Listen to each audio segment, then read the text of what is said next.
Hey guys, Civilord here, back again with another review, and today I'll be taking a look at the Super 7 Conan the Barbarian Ultimates Demigod Thulsa Doom. Snake Demigod Thulsa Doom to be exact. But before we get into the meat and taters of this review, since I no longer have the packaging for this figure, since it is quite old now, almost a year is it? Man, time flies. That said, though, much like the Alley Viper, who I took a look at, I want to say a couple of weeks ago now, from the G.I. Joe Classified series, I originally intended to do this review much closer to when I did the other figure that came out around the same time as this guy, the bloodied up war paint Conan.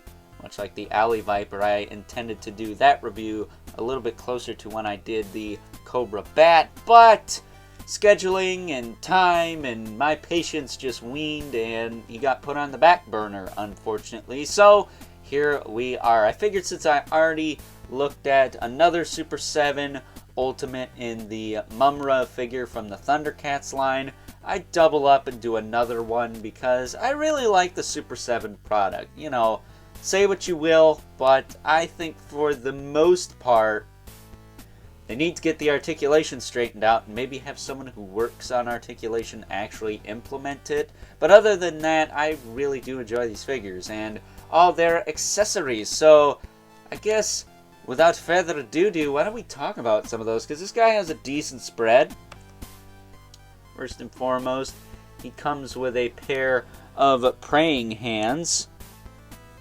Or just, you know, open palm hands. Not quite turn your head and cough hands, but open hands. Or karate chops, even. And then he comes with a pair of grip hands. These ones having the incorrect hinge for a grip hand. But fret not, he not only comes with this pair of grip hands, but he also comes with a pair of grip hands, if I can get them here, with the correct hinges. Look at this. It moves up and down. That is awesome. I'm super happy about that. That's freaking cool. And by the way, you're welcome. I mentioned this in the King Diamond Ultimate video I did way back when that first came out. That up and down hinges in these hands is ideal. And they finally started giving them to us. I think I mentioned the same thing in the Conan iconic pose review, but I'm not sure. That said, we of course get the alternate snake head. The opening mouth here. Very much like King Hiss, this character, in a way. Changing from a man to an anthropomorphic snake god.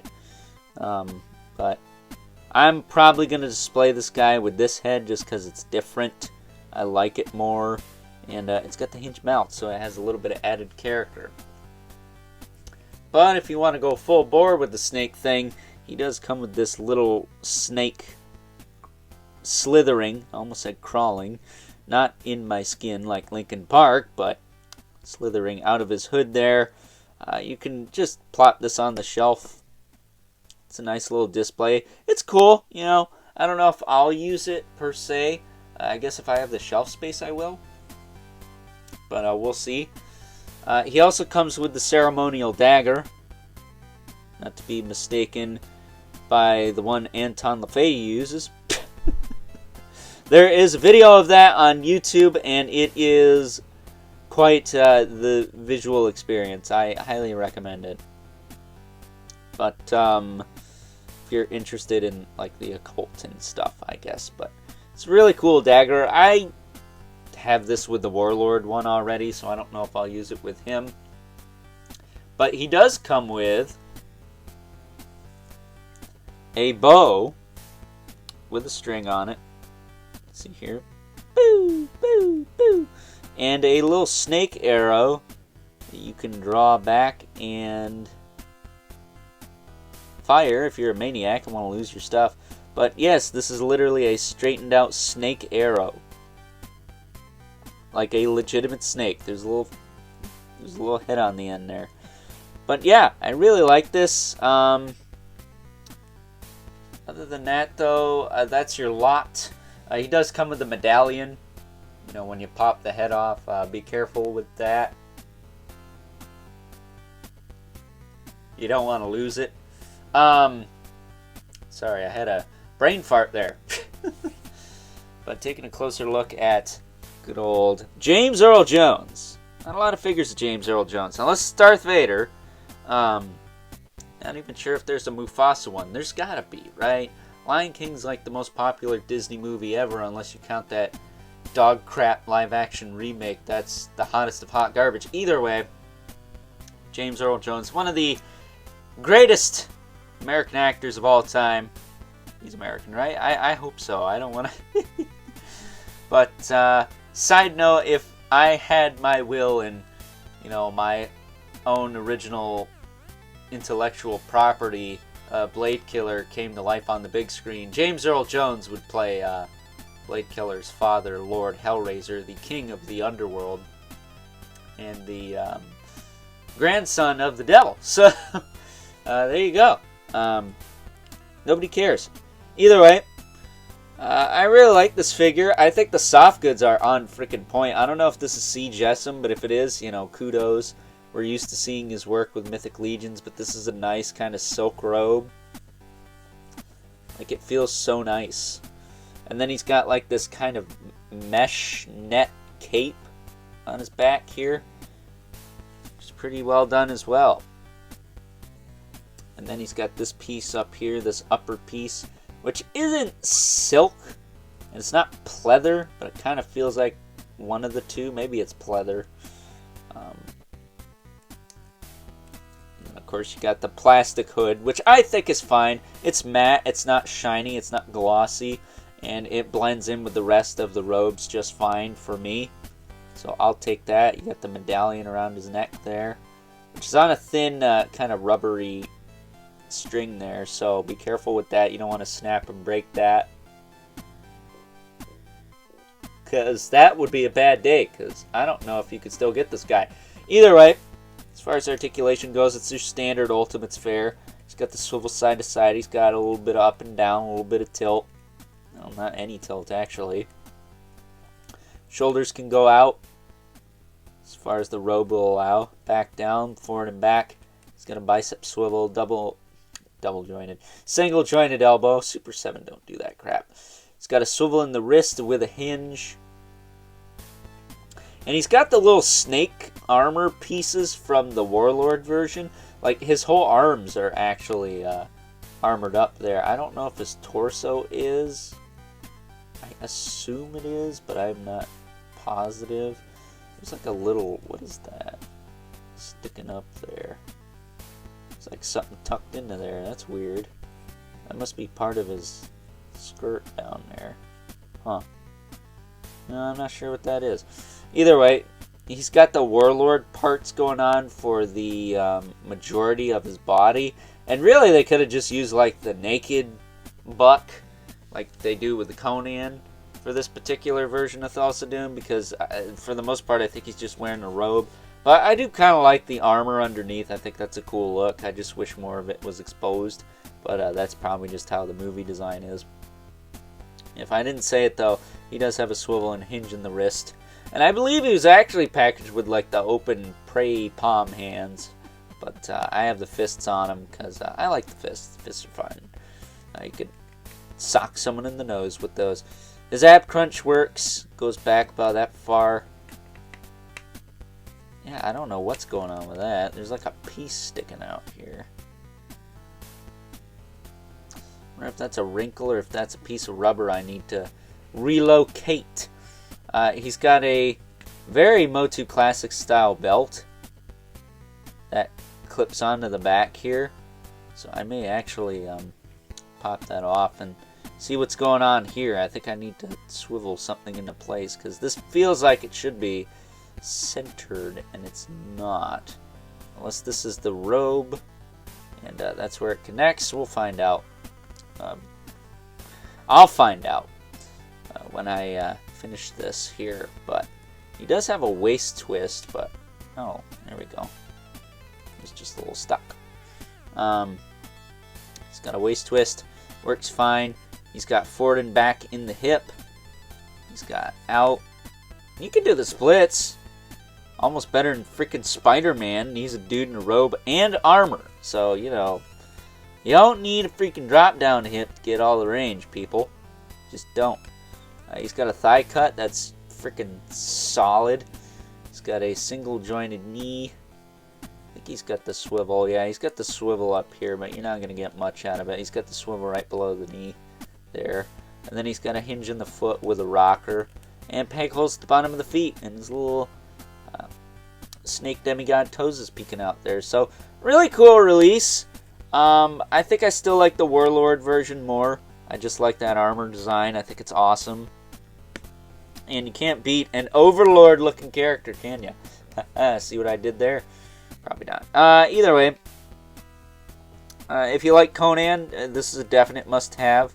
It's an iconic scene from the movie. Not sure if we'll get any more variants of Thulsa Doom. I feel like this is all you need, and maybe a second of that Warlord one to display on mask, and a second version of this guy to display with that snake head, which, as much as I like this likeness to James Earl Jones, I think it's probably the better of the two we have in this line, because I'm pretty sure both head sculpts with the Warlord one are the same, with the exception of the helmet being on the one head and the other head being without the helmet. Come to think of it, kind of sucks we didn't get like an empty helmet to display him with. But either way,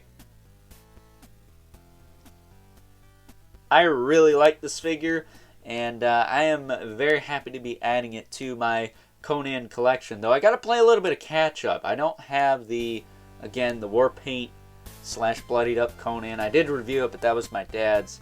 And I also do not have Raxor and Thorgrim. Also reviewed them, but also my dad's. So with that being said, before this review drags out any longer than it already has, let's now move on and take a look at some size comparisons. First up, here is our Demigod Thulsa Doom alongside the previously released version of himself, the Warlord version to be exact. And of the two, my personal favorite, I don't know, man, I just like a really kick-butt armor design, and that figure definitely qualifies. But on top of that, we also have the Pit Fighter Conan the Barbarian, which I believe is how Conan looked around this point in the movie. I know it's called the Pit Fighter Conan, but I'm pretty sure he looked like that when Thulsa Doom went all demigod-y and turned into a big old honking snake. That said, though, these guys are pretty much the same height, with the exception of the Warlord Thulsa Doom maybe having a little bit different setup in the neck to compensate for the cape. And of course, he is also wearing that helmet, which gives him a little bit of height. And you guys know how I am towards my villains being bigger than my heroes. I think Thulsa Doom standing taller than Conan, at least in his Warlord armor, works. As far as the demigod kind of robes and stuff, though, it's a more stripped down and kind of less bulky version of Thulsa Doom, which makes sense because they're robes, right? So I think the scale here works pretty good. And I think this line gets a bad rap for bad likenesses. I think all three of these have pretty decent likenesses, all things considered. And last, but certainly not least, we have our two regulars, the Mythical Legions Brother Mandibulus, Beloved Spawn, who as usual towers over everyone, and is 110% used to dealing with shapeshifters. Case in point, Angela and the Violator. You didn't know that? Look it up. Yeah, Angela's a shapeshifter. It's how she got the jump on medieval Spawn. A lone tear for your boy's favorite incarnation of Spawn. Either way, though, it's time to wrap things up. Some final thoughts. Overall, and even though this figure does have a few quirks about it, I think considering the fact that most Super 7 Ultimates figures are clocking in at around the $55 to $60 price point, I am 100% confident in saying that I believe you're pretty much getting what you're paying for here. While I do still think that that price point is a little bit high, I almost think this guy clocked in closer to the $45 to $50 price point, but I could be wrong. That said, what do you get here? You get, I think, enough accessories to get by. You get all the interchangeable hands you could need, 2 interchangeable heads, the medallion if you want to include that. You get the ceremonial dagger, you get the bow, you get the snake arrow, and you get the little snake figure that you can just set on the shelf after Thulsa Doom's gone full-blown serpent on us. That said, you also get a really well-done soft goods robe over top what I thought was a decent figure the first time in the Warlord Thulsa Doom. For the most part, you don't get the chest plate, you don't get the pauldrons, you of course don't get the helmet and the fur cape, but you do get the arms and legs, and that is, well, most of that figure. So with that being said, I hope you guys enjoyed this review. If you're so inclined, please feel free to do all the YouTube rigmarole, as well as hit me up over on Instagram at Overlord Productions if you ever want to talk toys or anything in particular, as the #1 best way to get a hold of yours truly. But as always, keep the comment civil, because the world sucks enough as it is, especially when good old Thulsa Doom here knocks Father Christmas off the pedestal for most pain in the butt belt on a figure I've reviewed on this channel. Literally, it took me longer to get this guy's belt back on than it did for me to record this entire review. Pretty crazy. And side note, that weird thing I was feeling on the torso was not an armor piece, like a rubbery armor piece, but a Velcro for the robe to help fasten it shut. That said, if you want to take the belt off this figure, I highly suggest against it. So with that being said, until next time, I'll catch you guys later.